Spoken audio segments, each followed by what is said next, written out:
અંકલેશ્વર નગરપાલિકાની આગામી ચૂંટણી માટે 9 વોર્ડની બેઠક વ્યવસ્થાનું ગેઝેટ રાજ્ય ચૂંટણી આયોગ દ્વારા જાહેર થતાં જ પાલિકાના સભ્યોમાં હલચલ મચી ગઈ છે. આ નવા સીમાંકન અને બેઠક અનામતની જાહેરાતે સત્તાધારી પક્ષ અને વિપક્ષ બંનેના રાજકીય સમીકરણોને ઉલટાવી નાખ્યા છે, જેને કારણે ચૂંટણી લડવા ઈચ્છુક અનેક સભ્યોની ઊંઘ હરામ થઈ ગઈ છે. નવા ગેઝેટ મુજબ ગેઝેટ પ્રમાણે 36 સભ્યો માટે પછાત વર્ગમાં 10, અનુસૂચિત જાતિ 2, અનુસૂચિત આદિજાતિ 4, સામાન્ય 20 બેઠક વર્ગ છે. 9 વોર્ડના સીમાંકન આધારિત રાજ્ય ચૂંટણી આયોગ દ્વારા 36 બેઠકોની કેટેગરી જાહેર કરવામાં આવી છે.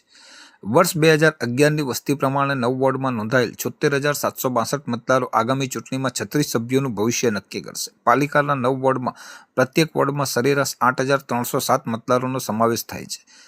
નવી બેઠક વ્યવસ્થાના કારણે અનેક વર્તમાન સભ્યો અને મહત્વાકાંક્ષી ઉમેદવારોનું રાજકીય ભવિષ્ય જોખમમાં મુકાયું છે. જે સભ્યો પોતાના પરંપરાગત વોર્ડ અથવા બેઠક પરથી ફરીથી ચૂંટણી લડવાના ઓરતા સેવી રહ્યા હતા, તેમના તો બેઠક અનામતમાં બદલાતા જાણે કે પત્તા કટ થઈ ગયા છે. ખાસ કરીને જે બેઠકો પર અનામતની કેટેગરી બદલાઈ છે અથવા તો પુરુષ બેઠક પર સ્ત્રી અનામત જાહેર થઈ છે, ત્યાંના નેતાઓની સ્થિતિ અત્યંત કફોડી બની છે.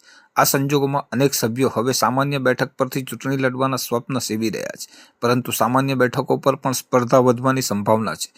પક્ષોએ પણ હવે નવા સમીકરણો અને અનામત બેઠકોને ધ્યાનમાં રાખીને ઉમેદવારોની પસંદગીનું કઠિન ગણિત માંડવું પડશે.